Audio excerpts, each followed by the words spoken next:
Greetings to all C3RF members and friends across Canada and indeed around the world, and a special welcome to the folks at Veterans for Freedom on their dedicated streaming channels as they view this video summary of the C3RF update for 1 November 2024. The title of this update is Warhorses, and it kicks off by discussing the popularity of the 2011 war drama entitled Warhorse. For their part, Canadians found the storyline appealing as it spoke to a benevolent nobility that is written on their own hearts. The narrative chronicled the bond between a loyal and magnificent colt and a boy before and after the unspeakable hardships associated with World War I.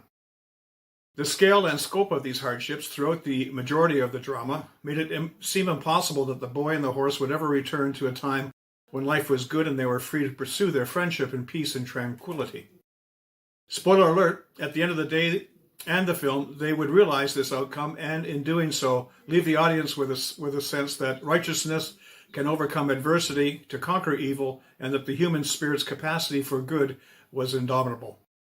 What a concept and what a horse. The appeal of Warhorse was not just a function of the interrelationship between Joey and his original master. There was also the relationship between him and a fellow traveler in the form of a black stallion named Topthorn.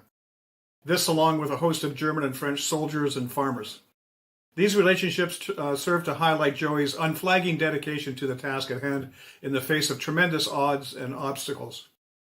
Worked and abused to the point of exhaustion and death, one can't but help but respect the strength of character and dignity that this one-time farm horse brought to each of his numbered days. The plain fact is that any person imbued with a free will and an open mind respects such grand examples of lives lived with such honor and integrity. Such lives, perhaps, as the one being lived by Canadian icon Jordan B. Peterson. Dr. Peterson's life experiences over the past 8 years track nicely with our warhorse analogy. As a young man, he was a brilliant student, motivated by a compelling need to understand the underpinnings of the Cold War that seized international geopolitics over the last half of the 20th century. Accordingly, he studied totalitarianism in depth along with the works of the likes of Carl Jung, Friedrich Nietzsche, and Alexander Solzhenitsyn. He would go on to be a renowned clinical psychologist and author and enjoy positions of high stature within the Canadian and American educational systems. He established himself as a lauded and honorable fixture within this rarefied domain, but like Joey, with the onset of World War I, all that would change with the Canadian enactment of legislation in the form of Bill C-16. That was the bill that legalized gender identity and expression. Perhaps it was his grounding in the study of totalitarianism that made Dr. Jordan go to war over the introduction of Bill C-16. The legislation would speed through the parliamentary process as a human rights necessity aimed to right the wrongs inflicted on a victimized trans community. Peterson, however, would see it differently. He would almost single-handedly point out the dire consequences associated with such myopic legislation. Where most saw the second coming of the United Nations Universal Declaration of Human Rights of 1948 or the American Civil Rights Act of 1964, Peterson saw trouble on the way. This, as C-16, would actually compel citizens to forego their right to exercise freedom of speech, religion, and conscience in the name of embracing what they believed to be untrue as true. Now Canadians, under the pain of legal punishment, would have to modify their speech to accommodate the sensibilities of the gender-confused, even as their public schools indoctrinated their own children with the gender-bred person.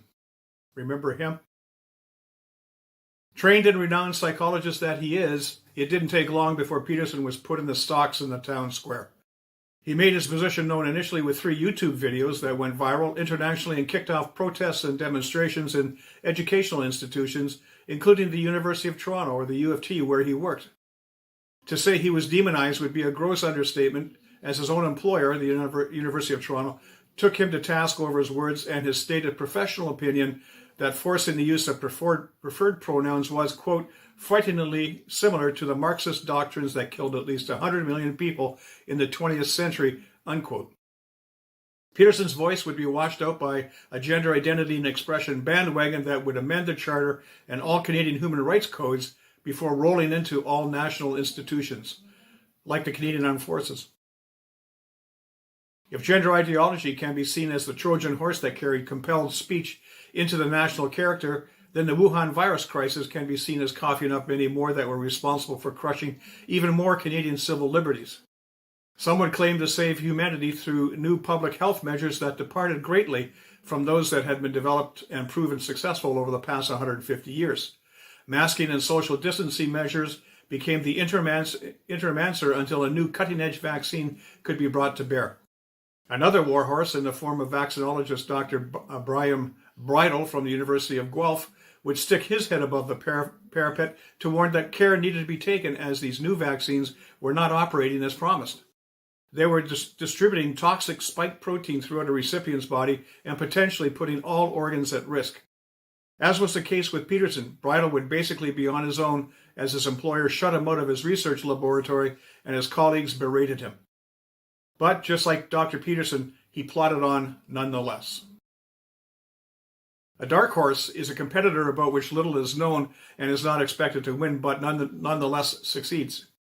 Given the invective and insult laid at the feet of both Peterson and Bridle by colleagues and bosses alike, it's easy to see how these two could be classified as such. After all, the pressure placed upon them to keep their opinions to themselves and nullify what they did manage to say was epic. In the case of Peterson, his own status at the University of Toronto came under review for his insubordinate coloring outside of the lines demarcating the institution's diversity, equity, and inclusion, or DEI, policies. He eventually felt compelled to resign from the university as a professor emeritus. In the case of Bridle, he was, quote, viciously and falsely attacked by some of his colleagues with the complicity of the university, unquote, and would respond with a $3 million legal suit against his tortious oppressors. Bad boys Peterson and Bridle were abused by the institutions that formerly lauded them so terribly that one might see them as dark horses with no chance of recovering. The oppression faced by Peterson, for example, rose to the unprecedented levels when his own College of Psychologists of Ontario, or the CPO, acted on anonymous complaints to force the professor into a re-education program.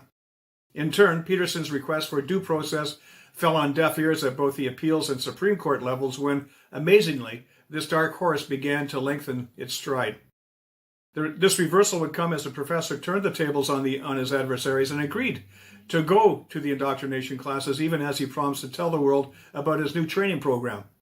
The man with 5.5 million X followers was about to tear the mask off of the CPO and its pretentious mandarins. The fact that the mask was about to be ripped off was not lost on the rank and file of the CPO. For all their bluster against Peterson and their insistence that he was guilty of, quote, engaging in degrading, demeaning, and unprofessional comments, unquote, not one of them was prepared to go toe-to-toe with a recalcitrant warhorse in the form of a worldwide phenomenon, especially one supported by a grassroots movements which fervently believed that the truth was on his side. It would seem that ideologies like DIE enjoyed superficial support by the easily indoctrinated at the CPO, but that support was a mile wide and an inch deep. Maybe this should not be a surprise as we see a dark horse armed with the truth unleashed on bullies. After all, and as journalist Matt Taibbi has recently stated, trying to stop up the truth afforded by free speech is, quote, like trying to catch butterflies with a hammer or stop a flood with a teaspoon, unquote. Dark horse indeed. In closing, a reminder to join us at CanadianCitizens.org, where you can see this update in its full glory, including links to all the cited documents. Simply go to the News tab at the top of the page and select C3RF Member Updates from its drop-down menu. Until next time, this is Russ Cooper signing off and wishing you and yours much happiness and freedom from